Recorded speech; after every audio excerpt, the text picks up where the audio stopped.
आज जो सामने टॉपिक आपको दिख रहा है बेकिंग पाउडर से रिलेटेड है और ये बहुत ही इम्पॉर्टेंट टॉपिक है क्लास 10th के बोर्ड्स के लिए।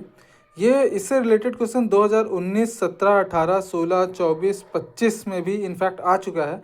कभी कभी एक नंबर में देखा जाता है, कभी कभी लॉन्ग में भी देखा जाता है, तो मैंने पूरा ही कवर कर दिया है इसको आपके लिए।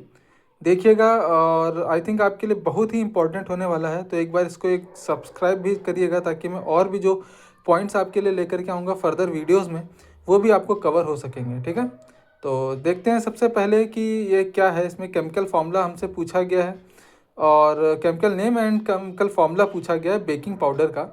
तो अगर देखेंगे तो केमिकल नेम जो इसका है वो है सोडियम बाइकार्बोनेट। ठीक है, और इसका जो मॉलिक्यूलर फार्मूला है वो है NaHCO3। ध्यान रखेंगे इसका जो फार्मूला है वो NaHCO3। जब भी बाइकार्बोनेट लगता है तो हम बीच में H लगा देते हैं। ठीक है, अब फर्दर हम लोग बढ़ते हैं कि रिएक्शन। भाई रिएक्शन भी पूछ सकता है, अगर लॉन्ग में आता है तो आपको रिएक्शन एक बार जरूर आनी चाहिए ताकि आप अगर रिएक्शन को भी ऐड करेंगे, भले ही क्वेश्चन में उसने पूछा हो ना पूछा हो, तो आपको ज़्यादा मार्क्स मिलते हैं। तो मार्क्स के लिए आप लोग इतना तो कर ही सकते हैं। रिएक्शन है हमारे पास 2NaOH। NaOH को हमने ऐड किया CO2 के साथ में रिएक्शन करा रहे हैं। यहाँ पे हमें Na2CO3 बन रहा है। ठीक है, ये बन रहा है सोडियम कार्बोनेट, इसको केवल सोडियम कार्बोनेट बोलते हैं।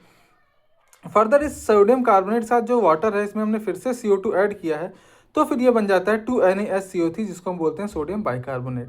तो इस तरीके से हमारे पास सोडियम बाइकार्बोनेट की रिएक्शन आती है जो कि 2 स्टेप्स में हो रही है। अब हम लोग आगे बढ़ेंगे, देखेंगे इनकी प्रॉपर्टीज़ क्या होती है। तो प्रॉपर्टीज़ अगर पूछे तो ये वाइट क्रिस्टलाइन होता है, मतलब जो इसका फिजिकल अकरेंस होता है वो आपको वाइट क्रिस्टलाइन दिखेगा, क्रिस्टल के फॉर्म में दिखेगा, जो कि सोल्यूबल इन वाटर होंगे ईजिली।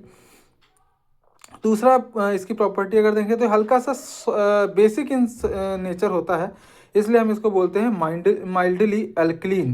ओके, और फिर तीसरी प्रॉपर्टी है on heating decomposes to washing soda. ये बहुत ही अच्छा पॉइंट है कि अगर हम इसको फर्दर हीट करते हैं तो वॉशिंग सोडा के फॉर्म में भी कन्वर्ट हो जाता है। तो ये हमने इसकी प्रॉपर्टीज़ कवर की हैं। बहुत ही अच्छा पॉइंट थे और बहुत ही अच्छा टॉपिक था। अगर आपको समझ में आया हो, ये नोट मैंने क्विक रिवीजन के लिए ये दिया है। अगर आपको समझ में आया हो, आपके लिए हेल्पफुल हो, यूज़फुल हो, तो एक बार इसको सब्सक्राइब और लाइक ज़रूर करिएगा।